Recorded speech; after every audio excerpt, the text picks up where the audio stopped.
Hello guys, तो आपका स्वागत है मेरे चैनल रिव्यू फ्रॉम हकला में। हम आज बात करेंगे एक एनिमे जो ऑन गोइंग है, जिसका नाम है हेल्प पैराडाइज सीजन 2।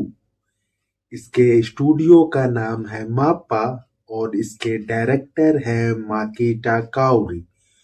इसका भी एपिसोड 6 आया है, जिसका नाम है हिंडरिंग एंड रेस्टोरेशन।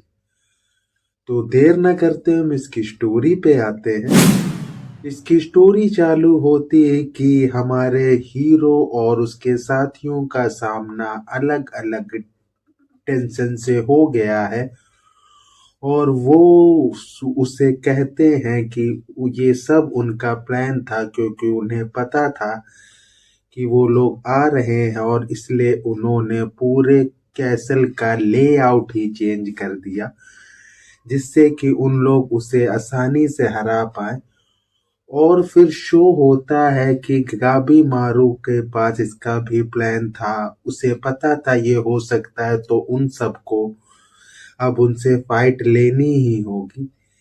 लेकिन गाबी मारू जब अपने साथियों से इसके बारे में बात कर रहा होता है, तो वहां पे मालूम चलता है कि अगर हमारा सामना किसी ऐसे से हो गया जिसके खिलाफ हमारा टाओ पावरफुल नहीं है, या फिर जो उनका मैचअप होगा, वो क्या पता कि अगर किसी का वाटर है और उसका मैचअप उससे हो गया जिसका वाटर से पावरफुल है टाओ, तो उसे प्रॉब्लम होगी। लेकिन हीरो कहता है हमारे पास कोई ऑप्शन नहीं है, क्योंकि हीरो ने टाओ को और बेहतर तरीके से समझ लिया है, और वो उनको वो चीज भी एक्सप्लेन करना चालू करता है।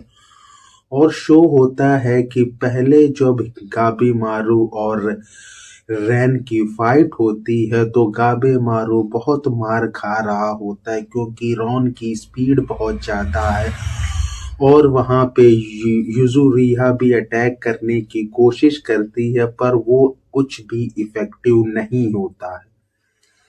फिर गाबे मारू जब अच्छे से मार खा लेता है, तो कहता है अब प्लान बी की बारी है। तब वहां उस रैन टेंशन को पता चलता है कि रियल प्लान अब चालू होगा, और हीरो जब अटैक करता है इस बार वो हर्ट हो जाता है। तो शो होता है हीरो ने इस बारे में भी सबको अपना एक्सप्लेनेशन दिया था कि टाओ किस तरह से काम करता है, किस तरह से हील करता है, और किस तरह से लोगों को डिस्ट्रॉय करता है।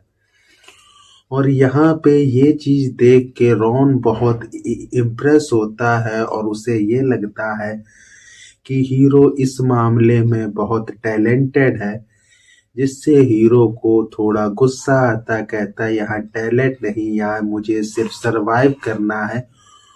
और शो होता है हीरो ने अपने सारे अपोनेंट से कोई ना कोई चीज सीखी है, अपने साथियों से सीखी है, जिससे वो टेंशन से फाइट कर पाए। और वहां रिचुअल चालू हो गया है कि कैसे उन लोग इन सभी लोगों का यूज करके एलिक्सर ऑफ लाइफ क्रिएट करेंगे।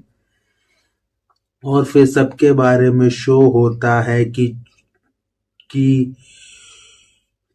चुचोबे ने सबके बारे में उन्हें बता दिया, और एक रिचुअल फॉलो हो रहा है जिसमें उनके नाम जरूरी होंगे, और चोबे ने सबके नाम बता दिए हैं। और जो मेन सबसे पावरफुल टेंशन है, उसे फील हो रहा होता है कि हम लोग आसानी से जीत जाएंगे, कि गाबी मारू के साथियों का सामना जिनसे भी है, उनका जो टाव है वो उससे पावरफुल है, और वो इस बात से अच्छा फील करता है। लेकिन गाबी मारू से सबको खौफ होता है, और यहाँ पे जिसका सामना गाबी मारू से होता है, आखिर में उसकी मौत होने ही वाली होती है, और उन्होंने अच्छे से अटैक करके प्लान करके यूजुरिहा और हमारे हीरो ने उसे हरा दिया है। लेकिन तभी वो अपना रियल रूप लेता है एक पेड़ का, और रियल फाइट वहां चालू होती है, और यहाँ वो गाबी मारू और युजुरिया को डिस्ट्रॉय कर देता है। और लास्ट में शो होता है कि गाबी मारू की मौत हो गई है और एपिसोड यहीं खत्म हो जाता है। तो हम बात करते हैं इसके रिव्यू की। ये जो एपिसोड आया है एपिसोड 6, ये बहुत ही इंटरेस्टिंग एपिसोड है, बहुत ही अच्छा एपिसोड है। और अभी तक इस जो ये पूरा मैं कहूँगा जितनी एनिमे आ रही हैं इस साल, जो भी एनिमे आई हैं, ये जो इसका एपिसोड 6 है, ये पहला ऐसा एपिसोड फील हुआ है मुझे कि मुझे ऐसा लग रहा है 20 मिनट बहुत छोटा टाइम था। ये टाइम इतना जल्दी बीत गया कि कुछ मालूम ही नहीं हुआ कि एपिसोड इतनी जल्दी क्यों खत्म हो गया।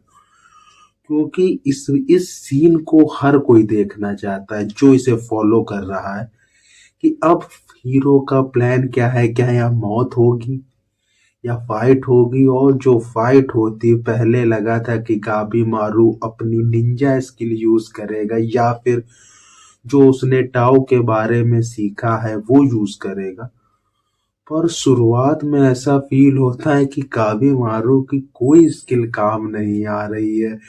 और सब शो होता है फिर जब इन लोग लगते हैं प्लान बी ये सब और फिर अटैक चालू होता, वो मैं कहूँगा बहुत अच्छा शो हुआ है। और ये मुझे पहली बार ऐसा फील हुआ है इस जो पूरा सीजन आया है कि गाबी मारू की फाइट अब बोरिंग नहीं फील हो रही है। इसके मुझे चांसेस इसलिए लग रहे हैं क्योंकि क्या पता हमेशा गाबी मारू सोलो फाइट उसकी हमेशा शो हुई है, ये पहली बार उसके टीम के साथ शो हुई है कि वो और युजुरिया टेंशन से फाइट कर रहे हैं, तो वो फाइट और अच्छी फील होती है।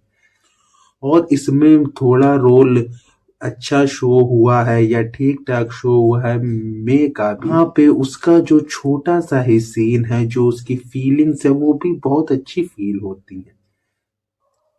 और इसमें जो फाइट सीन है वो बहुत अच्छे, और हमें ये पता है कि इसके बाद के भी जो एपिसोड आएंगे उसमें गाबी मारू के बारे में कहीं से शो नहीं होगा, क्योंकि जो उसके साथी हैं अभी उनकी भी फाइट बची है कि वो फाइट कैसे करेंगे, क्या सीखेंगे, क्या सब के सब हार जाएंगे या 2-3 जीतेंगे भी। तो ये देखने लायक होगा। और सबसे अच्छा होगा या फिर मुझे जो एक्सपेक्टेड है कि चोबे का भाई चोबे का साथ उसे देना चाहिए, पर क्या पता ना दे, कुछ चेंज हो जाए, तो ये देखना इंटरेस्टिंग होगा।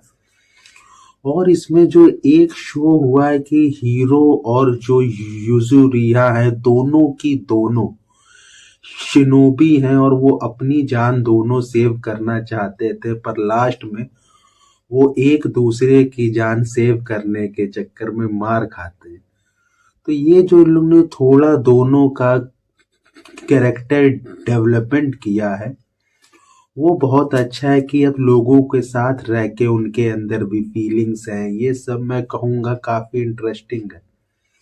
एनिमेशन मैं कहूँगा काफी ठीक है, फाइट सीन भी मैं कहूँगा ठीक से बेहतर है, क्योंकि चाहे इसमें गाबी मारू की फाइट अच्छी शो हुई है, युजुरिहा की फाइट जैसी शो होनी चाहिए थी वो शो नहीं हुई है। क्योंकि जैसी स्किल गाबी मारू की है उसकी अगर स्किल वैसी ना हो, पर हमें ये नहीं भूलना चाहिए कि वो भी है एक शिनोबी, तो उसका भी कोई फाइट सीन बेहतर होता और उसका रिएक्शन टाइम अगर इससे अच्छा होता तो ज्यादा अच्छा फील होता। क्योंकि जैसी उसे लास्ट में चोट पेट में लग गई, एक जो ईंटें फेंके गए या जितनी भी उसने अटैक किया उससे हल्की चोट या भयंकर चोट लग गई, वो नहीं लगनी चाहिए थी। तो इसमें ये मैं कहूँगा ये चीज थोड़ी वीक है, लेकिन बाकी सब बहुत अच्छा था। और अभी कोई आइडिया नहीं है जो बाकी लोग वहां आए हैं 50-60, उनका अब क्या रोल कैसे रोल होगा, देखना इंटरेस्टिंग होगा। अगर मैं इसे रेट करूं 10 में से दूंगा मैं 8, क्योंकि चाहे कहानी बोरिंग ना फील हुई, फास्ट फील हुई, हर चीज अच्छी फील हुई, तब भी जो मैंने कहा गाबी मारू पे ज्यादा फोकस हर चीज उसके बारे में भी एक टाइम के बाद थोड़ा वियर्ड लगता है। तो इन्हें इस पे काम करने की थोड़ी नीड है कि फाइट सीन दूसरे के भी अच्छे ही शो हो। तो हम ये रिव्यू इसी के साथ खत्म करते हैं। Bye bye.